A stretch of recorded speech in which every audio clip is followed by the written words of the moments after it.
lui parlais d'Eddie et du coup que nous avions monté. Je lui dis aussi comment Eddie avait tué l'homme. Mais je crois que je ferais mieux de commencer par le commencement. J'avais rencontré Eddie dans un bar à San Francisco. Il me plaisait pas beaucoup à l'époque, mais nous étions tous deux au bout de notre rouleau. Et quand il émit l'idée de braquer ce bureau de près, ça semblait bien être notre dernière chance. Le coup avait marché comme sur des roulettes, mais alors que nous sortions du bureau, un imbécile avait essayé de décrocher le téléphone et Eddie l'avait buté comme ça, froidement. Ce n'était plus un simple hold-up, c'était un meurtre. Et aux yeux de la loi, j'étais aussi coupable qu'Eddie. Nous avions réussi à prendre le large, mais ce type qui s'était fait descendre avait bouleversé nos plans. Au lieu de partager le butin sur le champ, nous l'avions fourré dans une valise et expédié à Saint-Louis. Nous avions décidé de nous y retrouver 6 mois plus tard pour en prendre livraison. De cette façon, il y aurait moins de risques que l'un de nous se saoule et vende la mèche en parlant à tort et à travers. De plus, s'il y avait des billets dont le numéro avait été relevé, le danger aurait considérablement diminué dans 6 mois. Nous avions déchiré le reçu en 2. Eddie en avait pris une moitié et moi l'autre. Puis, nous nous étions séparés en pensant que de cette façon, nous courrions moins de risques de nous faire repérer que si nous restions ensemble. Eddie m'avait donné un numéro de téléphone à Pittsburgh où je pourrais le joindre. Sa sœur y habitait et nous pourrions avoir recours à elle pour rester en contact. Je revins à Philadelphie en stop et travaillais pendant 3 semaines comme laveur de vaisselle dans un restaurant. Mais ça commençait à me tanner. Je suis comme tout le monde. J'aime bien tirer une bordée de temps à autre. Aussi, je braquais 2 stations-service pour remettre mes finances à flot. C'est alors que je fis la grosse gaffe. Je grillais un feu rouge. Vous savez, c'était un de ces nouveaux feux qui restent rouges dans les 2 directions pendant une quinzaine de secondes avant de passer au vert. Moi, j'ai l'habitude, comme tout le monde, de surveiller le feu sur la voie transversale et de m'engager quand il passe à l'orange. C'est ce que je fis. Mais l'orange avait beau avoir disparu à ma gauche, le feu en face de moi restait au rouge. J'avais déjà traversé quand je compris ce qui s'était passé. Seulement, c'était trop tard. Le phare d'une voiture de police me rejoignit avant le carrefour suivant. Je stoppais et je sortis mes papiers. Si j'avais pris la contravention et payé l'amende dans les jours suivants, je ne serais pas en train de rouler vers l'ouest en ce moment. Mais j'étais énervé et j'avoue que j'avais pas ma tête à moi. J'offris au flic de lui refiler la moitié de l'amende pour qu'il passe l'éponge. Et qu'est-ce qui arriva? Il piqua une crise et m'embarqua pour tentative de corruption d'un agent dans l'exercice de ses fonctions. Oui, et c'est là que mes ennuis commencèrent. L'employé d'une station-service m'identifia comme étant le type qui lui avait fauché sa caisse, et je suis prêt à jurer que j'avais jamais vu ce gars-là de ma vie. Mais ils envoyèrent ma photo au service de diffusion. Tout s'écroula. San Francisco télégraphia qu'il me recherchait pour l'attaque du bureau de prêt et le juge local décida que ce serait gaspiller l'argent des contribuables de Pennsylvanie que de me faire comparaître pour une simple histoire de vol à main armée alors que la Californie me tenait dans le collimateur pour une affaire de meurtre. Voilà pourquoi je roulais vers l'ouest, solidement amarré au bras de Joe Biazon et par une paire de bracelets en bon acier trempé. Comme je l'ai déjà dit, nous avons beaucoup parlé le 2e jour. Je racontais toute mon histoire à Joe. Il eut l'air de penser que, puisque c'était Eddie qui avait appuyé sur la détente, je pourrais sauver ma peau au lieu de faire le grand plongeon dans les vapeurs d'acide cyanhydrique. Mais la possibilité douteuse d'être relégué à vie ne me paraissait pas non plus particulièrement enviable. Aussi, omis-je de lui dire que j'avais téléphoné à la sœur d'Eddie avant qu'il découvre quel gros gibier je représentais. Après ce qui s'était passé, je ne pourrais plus jamais me fier à Eddie, mais sa sœur avait l'air réglo. « T'en fais pas, Kid », m'avait-elle répondu. « J'ai des contacts. Eddie saura dans quel train tu es. Ils t'emmèneront jamais jusqu'à la côte. T'énerve pas, tu peux compter sur Eddie. » Plus je réfléchissais et plus je pensais qu'elle avait raison. C'est vrai, sans ma moitié du reçu d'expédition, le magot du bureau de prêt pourrait rester dans la salle des bagages de la gare de Saint-Louis jusqu'à ce qu'il soit complètement moisi. Personne ne pourrait y toucher. Si Eddie ne me sortait pas de ce pétrin, il ne lui resterait plus qu'à faire son deuil de la galette. Et comment pourrait-il être sûr que je ne le dénoncerais pas et que je ne le chargerais pas à fond devant le tribunal? Hein? Oui, Eddie était obligé d'intervenir. Et c'est ce qu'il fit. Je ne le remarquai même pas quand il monta dans le train à Springfield. J'avais dû m'endormir pendant l'arrêt. Mais il était bien là, avachi sur une banquette à l'autre bout du wagon, près de la porte des toilettes. Il lisait un journal du soir. Il ne regarda pas une seule fois dans ma direction, mais je compris ce qu'il voulait faire. Avec un soupir, je m'enfonçai dans mon siège et tentai de dormir. Joe, mon gardien, marmonnait quelque chose à propos de Johnny la retardataire, et il était déjà aux 3/4 endormi. Pour ma part, je dormis aussi bien qu'on peut le faire dans un wagon qui vous conduit à votre propre exécution. Je m'attendais à quelque chose quand nous atteignîmes Saint-Louis, mais il ne se passa rien. Eddie ne bougea pas de son siège, sommeillant ou lisant tour à tour. Je me demandais ce qu'il attendait. Le fric était à Saint-Louis. Logiquement, c'était l'endroit idéal pour filer. Mais Eddie resta imperturbablement assis sur sa banquette, se contentant de regarder par la fenêtre pendant toute la durée de l'arrêt. Puis le train se mit à rouler. J'étais trop tendu pour arriver à dormir ou même à réfléchir. Joe était assoupi à côté de moi. Il ronflait légèrement et je remarquai qu'Eddie étudiait l'horaire des chemins de fer. Il était 4h10 du matin quand il me fit un signe de la tête avant de se lever et d'entrer dans les toilettes. Je donnai un coup de coude à Joe et il se réveilla instantanément. « Ça m'ennuie de te déranger, Joe, mais j'ai besoin d'aller faire un petit tour aux toilettes. » Il répondit par un grognement tandis que nous nous levions. Je retins mon souffle tout le long du couloir tandis que nous passions à côté des voyageurs endormis. Mais Joe ne remarqua même pas que la place d'Eddie était vide. J'entrai le premier dans les toilettes et il me suivit. Eddie, qui s'était planqué derrière la porte, la referma sur lui et enfonça le canot d'un 45 dans les côtes de Joe.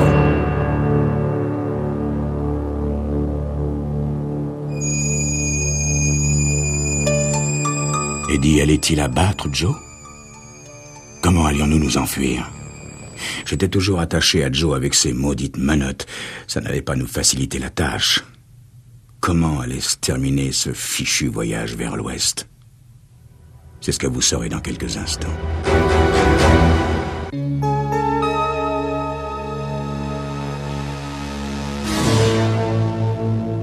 Joe jura doucement, mais s'il était effrayé, il ne le montra pas. Dédaignant Eddie, il se tourna vers moi. « Est-ce que je me serais tombé sur ton compte, kid? Tu ne peux pas t'en tirer comme ça, tu le sais bien. »« Te presse pas de parier là-dessus, flicaille !» coupa Eddie.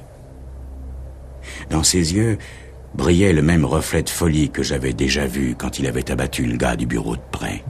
« Prends-lui son arme, kid !»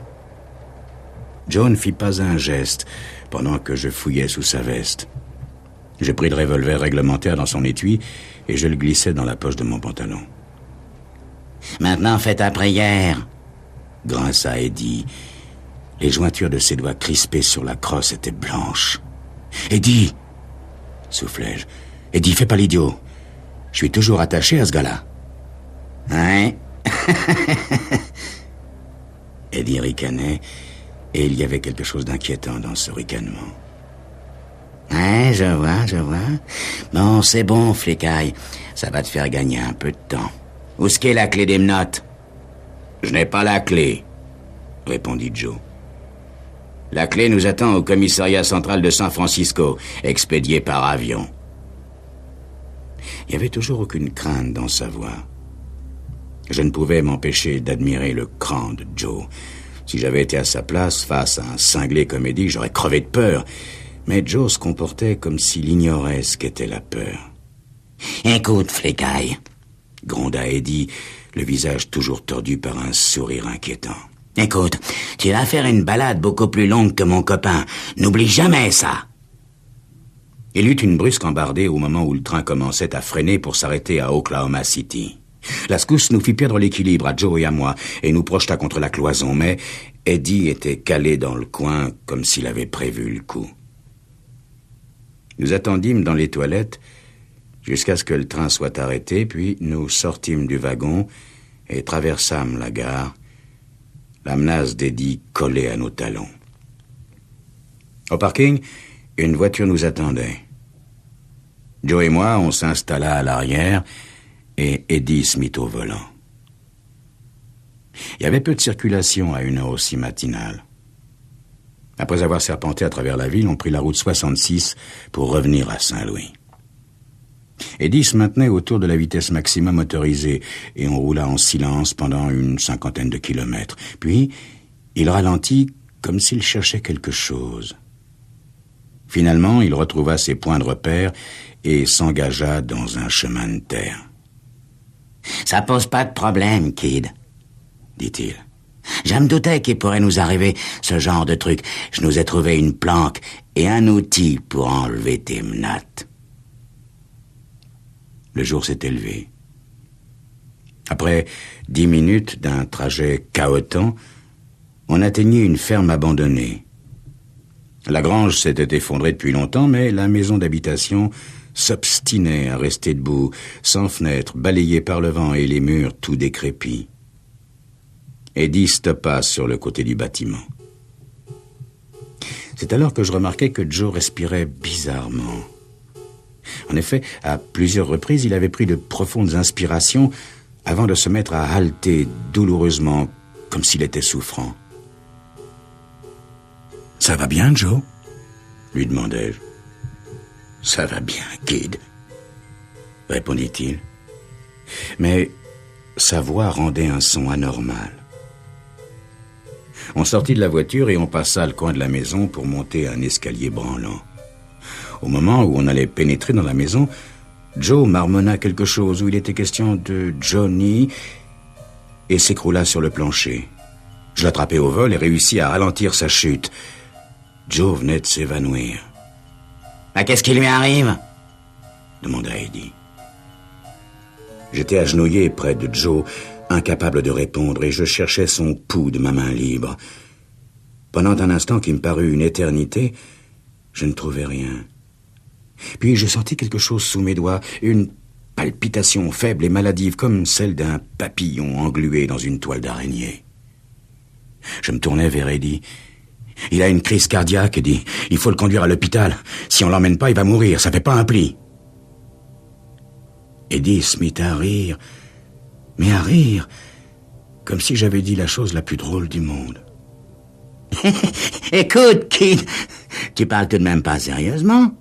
Qu'est-ce qui a bien pu te faire croire qu'il sortirait vivant d'ici, hein? Crise cardiaque ou pas? Non, écoute-moi bien, mon gars. Je t'ai dit que j'avais un outil pour te débarrasser de tes menottes. Tu vas voir. » Il se précipita vers la porte qui conduisait au fond de la maison. Le pouls de Joe avait l'air de se remettre un peu. Il vacillait, puis se mettait à battre presque régulièrement pendant quelques secondes, puis s'effondrait de nouveau. Joe ouvrait les yeux quand Eddie revint dans la pièce. « Regarde ça! C'est avec ça qu'on va détacher ce sale flic de ton bras. » Eddie tenait un hachoir à viande dans la main droite, et de la main gauche, il en caressait le tranchant. La lueur démente dansait de nouveau dans ses yeux quand il s'avança vers Joe. Peut-être ai-je pensé au fils de Joe, à ses petits-enfants et à sa petite Johnny la retardataire. Peut-être n'ai-je pensé à rien. Tout ce dont je me souviens, c'est du revolver de Joe qui tressautait dans ma main gauche. Il était vide à présent, brûlant et fumant, et Eddie était étalé sur le plancher, baignant dans son sang. Le reflet démentiel luisait encore dans ses yeux, mais pour l'éternité cette fois. Merci, Kid. Fit Joe. Sa voix n'était plus qu'un murmure, et il s'évanouit de nouveau. Les larmes me jaillirent des yeux. Je pleurais de rage et de frustration, m'apitoyant sur mon sort malheureux. Je pleurnichais ainsi tout le temps que je soulevais, portais, traînais et hissais Joe dans la voiture. Quand je l'eus installé sur le siège avant de la voiture, j'étais trop crevé pour pleurer davantage. J'avais étendu Joe sur le dos et je lui avais plié les genoux pour pouvoir fermer la portière. Sa tête glissa contre ma cuisse droite quand je m'assis au volant. « Kid », dit-il. Et je me rendis compte qu'il avait de nouveau repris connaissance. « Kid, desserre ma ceinture. » C'était pas commode avec ma seule main gauche, mais je réussis à l'ouvrir. Même en faisant ça, je ne remarquais pas le ruban adhésif fixé sous la boucle. Je changeai de position et me tordis pour atteindre la clé de contact et démarrer. « Kid, la clé des menottes, elle est sous la boucle de ma ceinture. » souffla-t-il. Et il s'évanouit de nouveau. J'ouvris les menottes et pris la direction d'Oklahoma City. Quand j'atteignis la grande route, je mis le pied au plancher. Oh, ce ne fut pas long. J'entendis bientôt hurler derrière moi. Je me rangeai sur le bas-côté.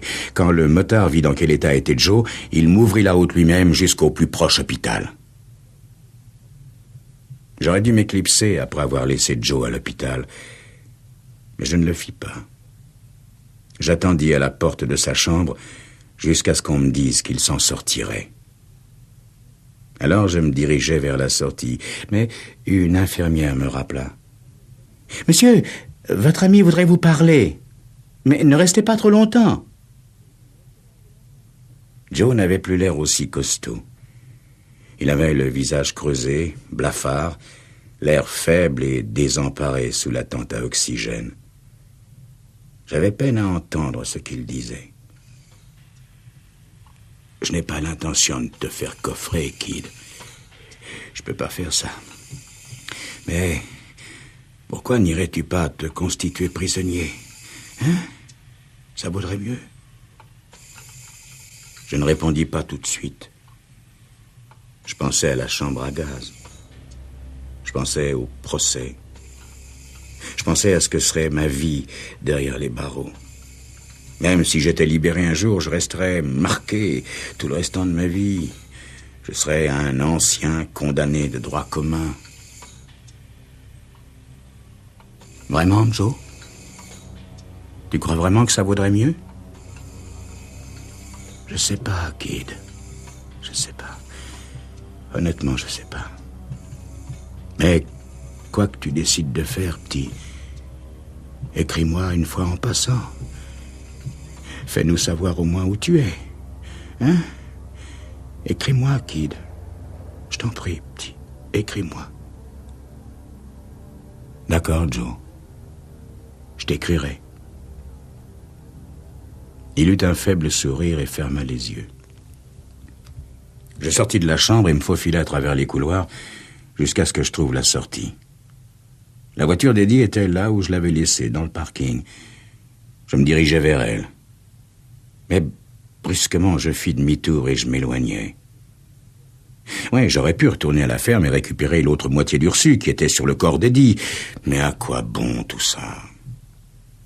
Je fouillai dans mon portefeuille et en sortis la moitié de reçu que j'y avais planqué.